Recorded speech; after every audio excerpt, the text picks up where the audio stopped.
रात का सन्नाटा अक्सर बहुत कुछ कहता है। कभी किसी खिड़की से आती हवा की सरसराहट, तो कभी सूनी गली में अचानक गूंजती किसी कुत्ते की भौंक। कहते हैं जब इंसान अकेला होता है और चारों तरफ अंधेरा होता है, तब उसके डर सबसे ज्यादा जिंदा हो जाते हैं। कई बार वो डर हकीकत होते हैं और कई बार बस दिमाग का खेल। लेकिन हर किसी के पास एक ऐसी घटना जरूर होती है जिसे सोचकर आज भी रूह कांप उठती है। आज की ये कहानी भी कुछ ऐसी ही है। एक साधारण सी रात, एक साधारण सा इंसान, लेकिन अचानक ऐसा कुछ घटा कि उसकी पूरी जिंदगी बदल गई। आप चाहे जितने बहादुर क्यों ना हो, इस कहानी को सुनते वक्त आपके मन में भी एक सवाल जरूर उठेगा, क्या सच में ये सब हो सकता है या फिर ये सिर्फ एक डरावना वहम है। आधी रात का सन्नाटा था। गांव के चारों ओर गहरी खामोशी फैली हुई थी। कुत्तों के भौंकने की आवाज भी जैसे कहीं गुम हो गई थी। आसमान में चांद बादलों से ढका हुआ था और हवा में एक अजीब सी ठंडक थी, मानो मौत की परछाई धीरे धीरे गांव के दरवाजे पर दस्तक दे रही हो। हर कोई अपने घर में गहरी नींद में था, लेकिन एक घर ऐसा था जहां नींद लाख कोशिशों के बाद भी किसी की आंखों में नहीं आ रही थी। वजह थी वो खौफनाक अफवाह जो पूरे गांव में पिछले कुछ दिनों से फैल रही थी। सफेद साड़ी वाली औरत। लोग कहते थे कि आधी रात के बाद वो औरत गांव के बाहर पुराने बरगद के पेड़ के नीचे दिखाई देती है। उसके पांव जमीन को छूते नहीं और उसके लंबे खुले बाल हवा में अजीब सी सरसराहट पैदा करते हैं। कई लोगों ने दावा किया था कि जिसने भी उस औरत को देख लिया, उसने अगले दिन सूरज उगते हुए नहीं देखा, मगर गांव वाले इसे अफवाह मानकर हंसी में टाल देते थे। उस रात विजय और उसके दोस्त खेत से लौट रहे थे। रास्ता बिल्कुल सुनसान था। अचानक उन्हें लगा जैसे किसी ने उनके पैरों के पास से ठंडी हवा गुजारी हो। विजय ने अपने दोस्तों से कहा, तुम्हें भी महसूस हुआ? ये हवा इतनी ठंडी क्यों लग रही है? उसके दोस्तों ने उसकी बात को मजाक समझकर हंसी में उड़ा दिया, लेकिन विजय की आंखें डर से चौड़ी हो चुकी थी। थोड़ी ही दूर जाने के बाद उन्होंने देखा कि पुराने बरगद के नीचे वाकई कोई खड़ा है। धुंधली रोशनी में उन्होंने देखा सफेद साड़ी में लिपटी एक औरत। उसके बाल बिखरे हुए थे और उसका चेहरा किसी परछाई की तरह धुंधला दिख रहा था। उनकी सांसें तेज हो गई। किसी की हिम्मत नहीं थी एक कदम आगे बढ़ाने की। औरत धीरे धीरे उनका नाम पुकार रही थी, पहले विजय का, फिर उसके दोस्तों का। वो आवाज इतनी ठंडी और खौफनाक थी कि ऐसा लगा जैसे किसी ने उनके कानों के पास बर्फ रख दी हो। अचानक औरत ने अपनी गर्दन को असामान्य तरीके से घुमाया और उनके दिल की धड़कन जैसे वहीं रुक गई। विजय के दोस्त चीखते हुए भागने लगे, मगर विजय के पैर जैसे जमीन में जड़ हो गए हों। उसकी नजरें उस औरत की आंखों से मिली और उसी पल उसे लगा जैसे उसकी आत्मा शरीर से खिंचकर बाहर आ रही हो। हवा अचानक और ठंडी हो गई थी। चारों तरफ सन्नाटा इतना गहरा था कि किसी को अपनी ही धड़कनों की आवाज सुनाई देने लगी। सब लोग गांव के बाहर वाले पुराने कुएं के पास खड़े थे, जहां किसी ने सफेद साड़ी वाली औरत को आधी रात को चलते हुए देखा था। औरत की चाल धीमी थी, मगर उसके कदम जमीन पर नहीं पड़ रहे थे, जैसे वो हवा में तैर रही हो। गांव के बुजुर्ग ने सभी को चेतावनी दी थी, उस ओर मत जाना, वो जगह शापित है। लेकिन जिज्ञासा और डर के मिले जुले एहसास ने कुछ लड़कों को रोकना मुश्किल कर दिया। वे धीरे धीरे उस तरफ बढ़ने लगे। जैसे ही वे कुएं के पास पहुंचे, अचानक से अजीब सी गंध हवा में फैल गई। सड़ी हुई मिट्टी और जलते हुए तेल की गंध। सबकी नाक सिकुड़ गई, लेकिन किसी ने कुछ कहा नहीं। तभी कुएं के भीतर से पानी के छपाक की आवाज आई। किसी ने डरते हुए नीचे झांका, मगर अंदर काली अंधेरी गहराई के अलावा कुछ नहीं था। एक लड़के ने हिम्मत करके पत्थर उठाया और कुएं में फेंक दिया, लेकिन अजीब ये था कि पत्थर गिरने की कोई आवाज आई ही नहीं, मानो वो कुआं खाली नहीं था, बल्कि किसी ने पत्थर को बीच में ही रोक लिया हो। सबकी रूह कांप गई। अचानक से पीछे से वही सफेद साड़ी वाली औरत खड़ी थी। उसका चेहरा किसी ने साफ साफ नहीं देखा, पर उसकी लंबाई अजीब थी, सामान्य औरत से कहीं ज्यादा। उसके बाल हवा में ऐसे लहरा रहे थे जैसे पानी के अंदर हो। कोई चीख भी नहीं पाया। औरत ने धीरे धीरे अपना सिर झुकाकर सबकी तरफ देखा और तभी तेज हवा का झोंका आया। लाल लाल आंखें अंधेरे में चमकी और पलक झपकते ही वो वहां से गायब हो गई। लेकिन उसी वक्त कुएं से किसी औरत के रोने की आवाज गूंजी, इतनी दर्दनाक कि सबके दिल दहल गए। लड़कों में से एक का तो वहीं डर से दम घुटने लगा। बाकी सब भागे, मगर उनके पैरों के नीचे जमीन जैसे भारी हो गई थी। आधी रात की ठंडी खामोशी पूरे गांव पर छाई हुई थी। हवा इतनी धीमी थी कि सुनाई देता था जैसे कोई अदृश्य चीज सांस ले रही हो। कुत्ते अचानक बिना वजह भौंकते और फिर सहमकर चुप हो जाते। घरों के दरवाजे बंद थे, लेकिन हर किसी के मन में अजीब सी घबराहट थी। लोगों ने अपनी खिड़कियों से बाहर झांकने की कोशिश की, मगर अंधेरे में उन्हें बस वही सफेद साड़ी की हल्की परछाई दिखाई दी जो धीरे धीरे गली से गुजर रही थी। उसकी चाल में कोई इंसानी लय नहीं थी, जैसे जमीन को छुए बिना फिसल रही हो। रामलाल, गांव का एक बुजुर्ग, अपने दरवाजे की दरार से सब देख रहा था। उसकी आंखें कांप रही थी, लेकिन वो पलकों को बंद नहीं कर पा रहा था। उसने साफ देखा कि औरत का चेहरा ढका हुआ था और जहां चेहरा होना चाहिए वहां साया सा अंधेरा था, जैसे कोई गड्ढा हो, रोशनी कभी नहीं पहुंच सकती। अचानक उसने महसूस किया कि औरत का सिर धीरे धीरे उसकी तरफ घूम रहा है। रामलाल डर के मारे पीछे हट गया और सांस रोक ली, मगर उसके कानों में एक अजीब सी फुसफुसाहट गूंज उठी, इतनी धीमी कि समझ ना आए, मगर इतनी तीखी कि दिल में चुभ जाए। उस रात कई लोगों ने उस औरत को देखा। कुछ ने कहा कि वो कुएं के पास खड़ी थी और पानी में झांक रही थी, मानो किसी को बुला रही हो। कुछ ने कसम खाई कि उन्होंने उसे गांव के मंदिर की टूटी घंटी बजाते सुना, जबकि मंदिर सालों से सुनसान पड़ा था।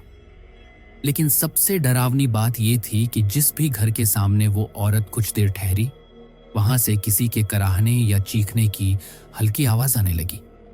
गांव वाले अंदर ही अंदर कांप रहे थे, लेकिन किसी में हिम्मत नहीं थी कि बाहर निकले। सभी को लग रहा था कि अगर वो दरवाजा खोलेंगे तो मौत सामने खड़ी मिलेगी। बच्चों को माँ बाप ने कसकर सीने से चिपका लिया और हर कोई प्रार्थना करने लगा कि सुबह हो जाए। मगर सुबह होने में अभी कई घंटे बाकी थे और सफेद साड़ी वाली औरत गांव की गली में बेआवाज घूमती रही। उस रात की ठंडी हवा और गहरी होती खामोशी अब लोगों के दिलों पर बोझ डालने लगी थी। गांव में अजीब बेचैनी थी। हर घर का दरवाजा अंदर से बंद था, मगर फिर भी ऐसा लगता था जैसे कोई अदृश्य निगाहें हर किसी को ताक रही हों। कुत्ते बार बार भौंकते, फिर अचानक चुप हो जाते। ऐसा सन्नाटा छा जाता कि सांसों की आवाज भी भारी लगती थी। अचानक गांव के कुएं के पास से एक अजीब सी सरसराहट सुनाई दी।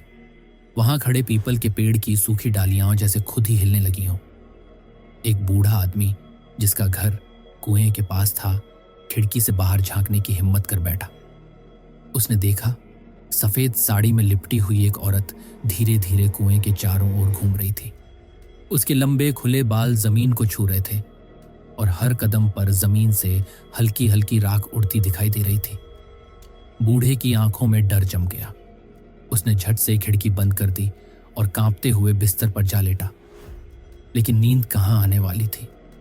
उसकी कानों में वही सरसराहट गूंजती रही। अचानक दरवाजे पर जोर से खटखटाहट हुई, इतनी जोर से कि लकड़ी के दरवाजे की सांकल हिलने लगी। बूढ़ा आदमी कांपता हुआ उठा और जैसे ही उसने दरवाजा खोला, बाहर कोई नहीं था। केवल ठंडी हवा का एक झोंका उसके चेहरे पर पड़ा।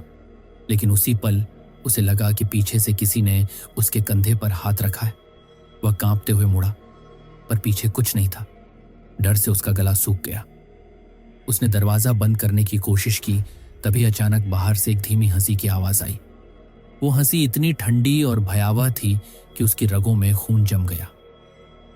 हिम्मत जुटाकर उसने फिर खिड़की से झांक कर देखा। सफेद साड़ी वाली औरत कुएं के बिल्कुल पास खड़ी थी। उसकी आंखें सीधी उसकी खिड़की की ओर देख रही थी। बूढ़ा चिल्लाना चाहता था, लेकिन उसके मुंह से आवाज ही नहीं निकली। उस रात उसके घर से किसी ने कोई आवाज नहीं सुनी और सुबह जब लोगों ने दरवाजा खोला तो बूढ़ा आदमी जमीन पर पड़ा मिला। उसकी आंखें खुली थीं, जैसे वो आखिरी पल तक किसी भयानक चीज को घूर रहा हो। गांव वालों के बीच डर अब और गहरा चुका था। सबको समझ नहीं आ रहा था कि ये औरत कौन है और क्यों आ रही है, लेकिन एक बात साफ थी, जो भी उसकी आंखों से आंख मिलाता अगले दिन जिंदा नहीं बचता। आधी रात का सन्नाटा और गहरा हो चुका था। गांव के चारों ओर पेड़ों की परछाइयां अजीब सी आकृतियां बना रही थी। ठंडी हवा के झोंके अब तेज होने लगे थे, जैसे किसी ने जानबूझकर पूरे वातावरण को और भयानक बना दिया हो। उस रात कोई भी घर के बाहर निकलने की हिम्मत नहीं कर पा रहा था, लेकिन एक परिवार था जो मजबूरी में देर रात तक जाग रहा था। उनके घर के बुजुर्ग की तबीयत अचानक बिगड़ गई थी और गांव से बाहर डॉक्टर के पास जाने के अलावा कोई रास्ता नहीं था। गांव के दो लड़के जो बुजुर्ग को लेकर बैलगाड़ी से निकले थे, जैसे ही पीपल के पेड़ के पास पहुंचे, अचानक बैल बुरी तरह उछल पड़े। बैलगाड़ी का पहिया मिट्टी में धंस गया और एक ठंडी सिहरन उन सब के शरीर में दौड़ गई। उन लड़कों ने महसूस किया कि हवा का तापमान अचानक गिर गया है। गाड़ी के पीछे से धीमी धीमी कदमों की आहट सुनाई देने लगी।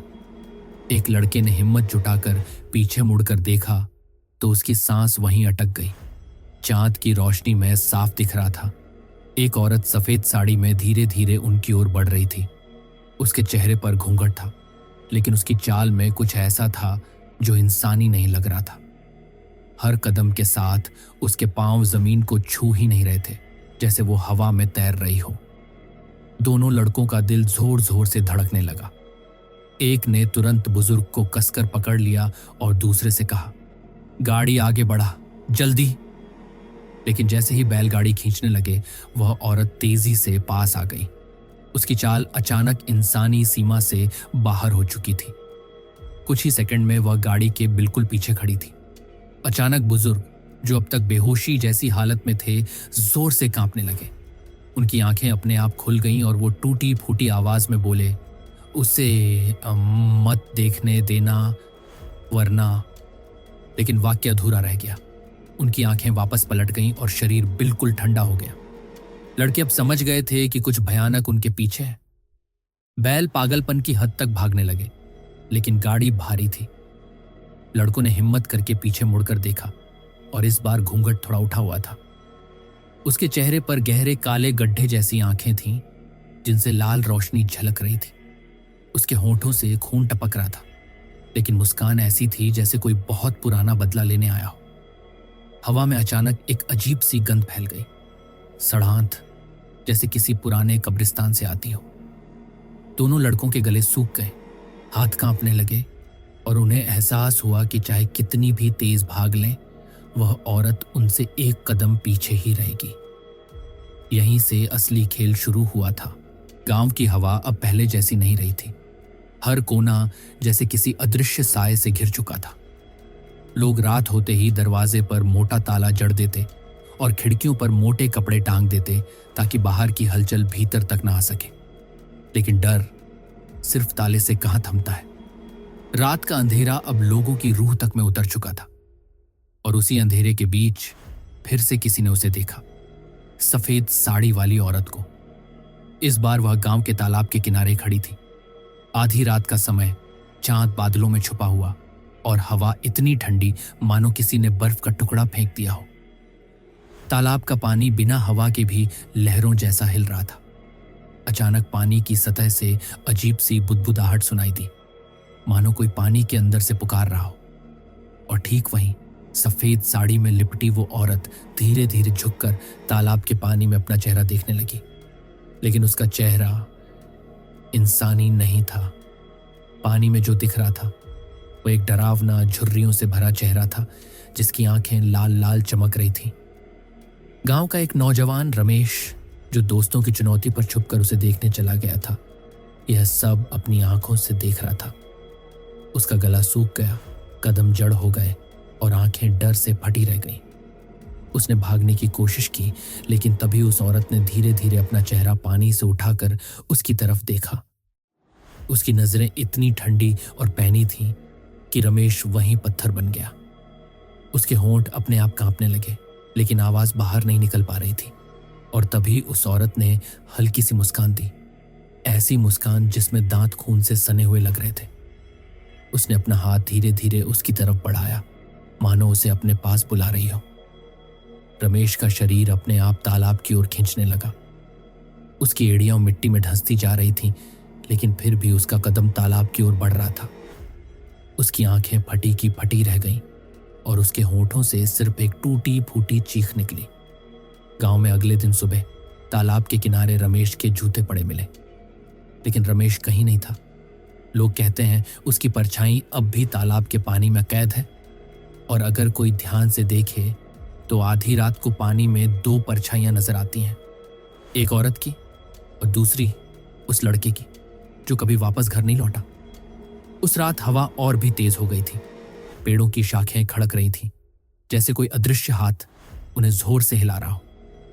कुत्तों का भौंकना और सन्नाटा एक साथ मिलकर ऐसा माहौल बना रहे थे कि हर दिल की धड़कन बढ़ जाए।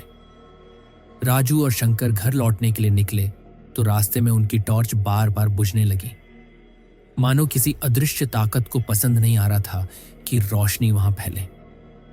गांव के बीच बने उस पुराने पीपल के पेड़ के नीचे से गुजरते हुए दोनों ने देखा कि जमीन पर गीले पांवों के निशान बने हुए हैं। अजीब बात यह थी कि वहां की मिट्टी बिल्कुल सूखी थी, लेकिन निशान गीले पानी जैसे चमक रहे थे। उनके पांव अपने आप भारी लगने लगे, जैसे कोई पकड़कर रोक रहा हो। शंकर ने हिम्मत करके कहा, राजू चल, तेजी से निकलते हैं, ये जगह ठीक नहीं लग रही। राजू ने सिर हिलाया और दोनों ने तेज कदम बढ़ाने की कोशिश की, मगर तभी अचानक सामने से वही सफेद साड़ी वाली औरत धीरे धीरे उनकी ओर बढ़ने लगी। चेहरा अब थोड़ा साफ दिखाई दे रहा था। आधा चेहरा खून से सना हुआ और आंखें गड्ढों जैसी काली। वो औरत बिल्कुल चुप थी, लेकिन उसकी चुप्पी कानों में चीख जैसी लग रही थी। जैसे जैसे वो करीब आती जा रही थी, उनके चारों ओर ठंडक बढ़ती जा रही थी। राजू के होंठ कांपने लगे और उसकी टॉर्च हाथ से छूटकर जमीन पर गिर गई। अचानक औरत ने अपना सिर पीछे की तरफ मोड़ लिया, लेकिन उसका शरीर वहीं खड़ा रहा। सिर का उल्टा घूमना देखकर दोनों के पैरों तले जमीन खिसक गई। शंकर ने डर से आंखें बंद कर लीं और उसी पल उनके आसपास कच्ची मिट्टी की दीवारों से किसी के नाखून रगड़ने की आवाज आने लगी, मानो पूरा गांव किसी अंधेरे रहस्य को बयां कर रहा हो। रात गहरी होती जा रही थी। चारों ओर सन्नाटा इतना भारी था कि पत्तों की सरसराहट भी किसी चीख जैसी लग रही थी। गांव के लोग अपने अपने घरों में दुबक कर बैठे थे। कोई खिड़की से झांकने की हिम्मत नहीं कर रहा था। अचानक पुराने कुएं के पास से अजीब सी आवाज सुनाई देने लगी, मानो कोई भारी चीज अंदर खींची जा रही हो। पानी की छपाक और किसी के कराहने की आवाजें मिलकर हवा को और डरावना बना रही थीं। पास के एक कच्चे मकान में रहने वाला बुजुर्ग रामधन, जिसकी उम्र करीब 80 साल थी, धीरे धीरे अपने दरवाजे तक आया। उसके चेहरे पर झुर्रियों से ज्यादा डर साफ दिखाई दे रहा था। उसने खिड़की से बाहर झांका और देखा कि सफेद साड़ी वाली औरत अब कुएं के पास खड़ी थी। उसके बाल खुले थे, भीगे हुए, और वो दोनों हाथ कुएं की जंजीर पर रखे किसी चीज को बाहर खींच रही थी। रामधन ने ध्यान से देखा तो उसका दिल दहल गया। औरत के हाथ में आधी सड़ी गली लाश बाहर निकल रही थी। उस लाश की आंखें खुली थीं और चेहरा उसी गांव के एक लड़के से मिलता जुलता था, जो 3 दिन पहले रहस्यमय तरीके से गायब हो गया था। रामधन ने घबराकर अपनी आंखें बंद कर लीं और फुसफुसाया, हे भगवान, ये अपशकुन है। लेकिन जैसे ही उसने आंखें खोली, सफेद साड़ी वाली औरत गायब हो चुकी थी। सिर्फ कुएं का पानी हलचल करता रह गया, जैसे किसी ने अभी अभी उसमें छलांग लगाई हो। रामधन भागकर अंदर गया और दरवाजा अंदर से बंद कर लिया। लेकिन उसका दिल जानता था, अब गांव में कुछ बहुत बड़ा होने वाला है। हवा और ज्यादा ठंडी हो गई थी। अब चारों तरफ अजीब सी सरसराहट सुनाई देने लगी थी, जैसे कोई सूखी पत्तियों पर धीरे धीरे चल रहा हो।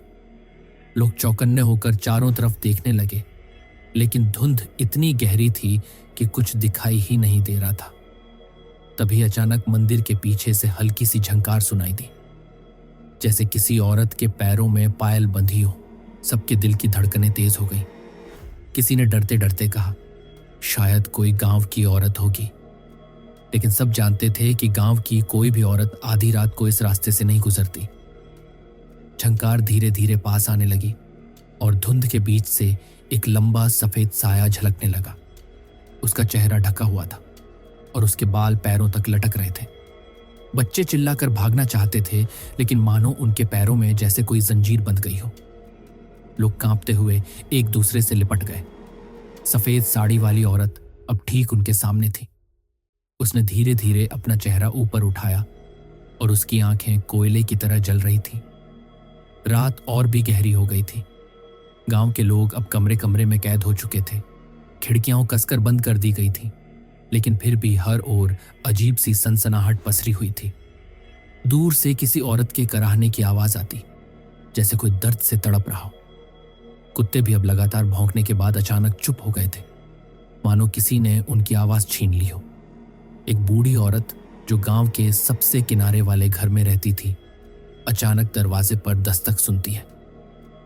पहले धीरे धीरे, फिर इतनी जोर से कि पूरा दरवाजा हिलने लगता है।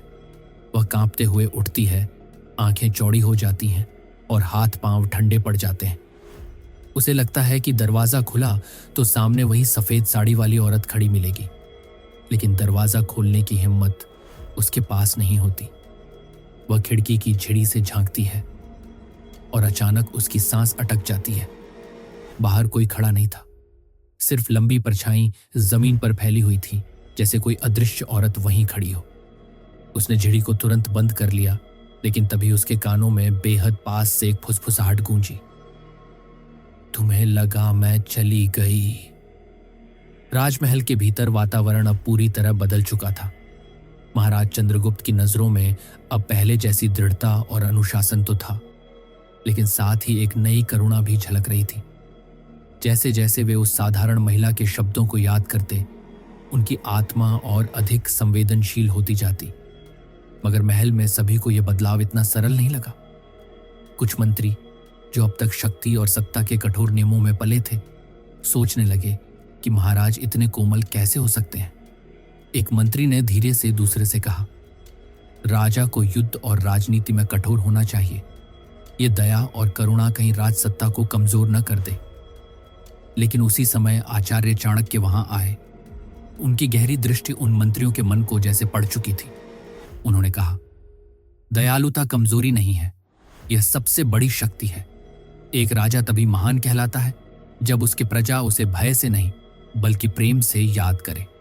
जो शासक केवल डर पैदा करता है वह टिकता नहीं, पर जो प्रेम और सम्मान जगाता है उसका नाम अमर होता है।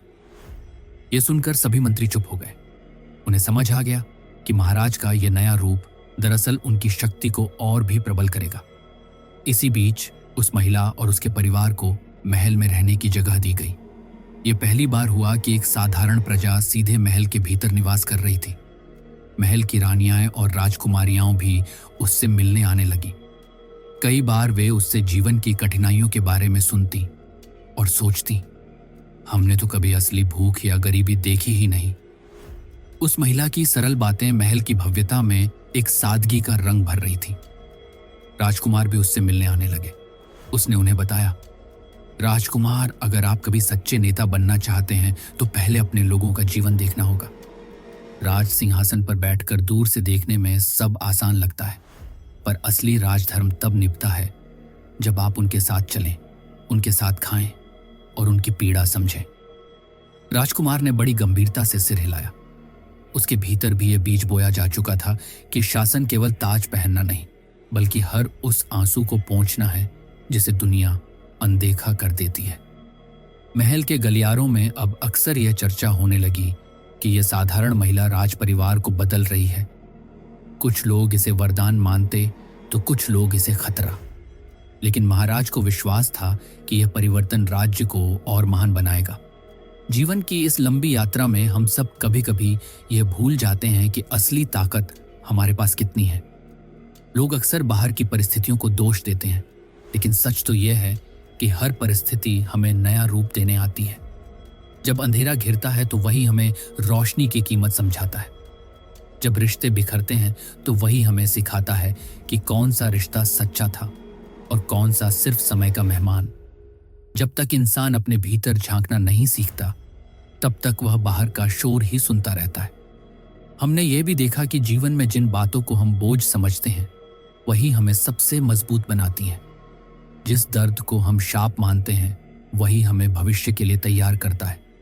जैसे बीज मिट्टी में दबकर अंधकार सहता है, तभी अंकुर फूटकर आकाश तक पहुंचता है, उसी तरह इंसान भी अपनी कठिनाइयों को झेलकर ही ऊंचा उठता है।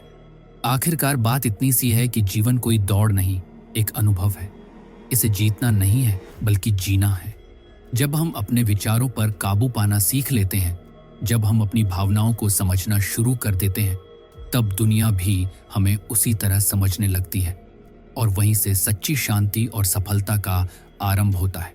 इसलिए अंत में यही कहना उचित होगा कि सुख और दुख आते जाते रहेंगे, रिश्ते और हालात बदलते रहेंगे, लेकिन अगर आपने खुद को समझ लिया तो दुनिया की कोई ताकत आपको तोड़ नहीं पाएगी। यही जीवन का सबसे बड़ा रहस्य और सबसे बड़ा उपहार है।